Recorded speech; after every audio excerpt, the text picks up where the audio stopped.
Honourable Member for Calgary-Hays. Thank you, Mr. Speaker. Given that 2 days ago in question period, the Children's Services Minister promised a Children in Care Ministers panel will be able to learn about the circumstances surrounding the abuse and untimely death that Serenity suffered while in care. Right. And given that I am on that panel and have not yet received news concerning that promise, to the Premier, when will your minister fulfill that promise she made 2 days ago, and what action will she take to make sure the panel members know what is coming so we can learn about Serenity and make changes?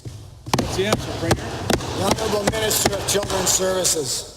Thank you, Mr. Speaker. And Mr. Speaker, clearly there are changes that need to happen within the child intervention system in this province. Everyone in this House is aware of that, and certainly Serenity's story brought that to the forefront. But Mr. Speaker, there have been many children over the years who unfortunately suffered tragedy within a child intervention system. We need to learn from all their stories. We need to look at what recommendations will lead to real change, Mr. Speaker. We're very committed to taking action in terms of children's services, and we'll continue to provide as much information as we can that will certainly not compromise the criminal investigation as we move forward.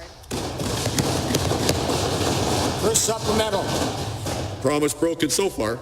Given that, in question period this week, the Justice Minister said the Crown is in discussion with the RCMP on investigation of Serenity's case, and given that no arrests have been made, which leads us to believe that either the arrests are coming or the investigation has failed, and given that children are still residing in the home where Serenity suffered so much, to the Justice Minister, since the Children's Services Minister will not do her job by removing the children currently in that home, will you do your job and protect those children by removing them, or at least by removing the adults responsible?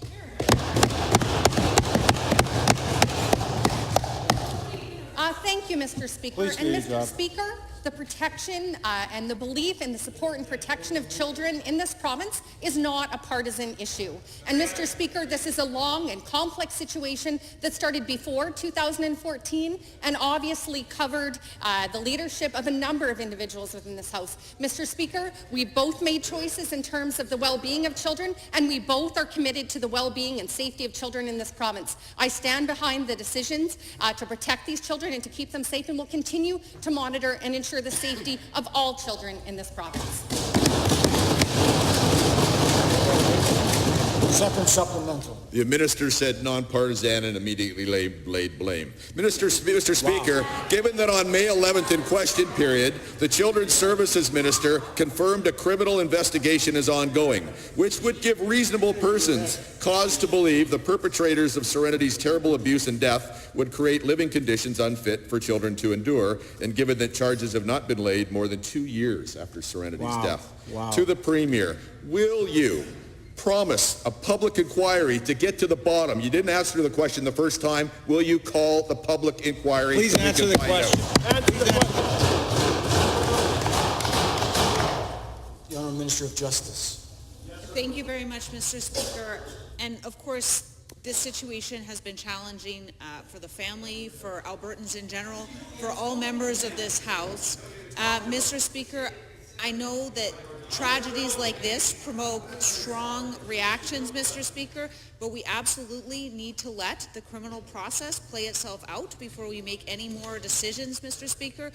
We will await the outcomes of those investigations. I have been in contact with the Crown. They are taking the matter very seriously.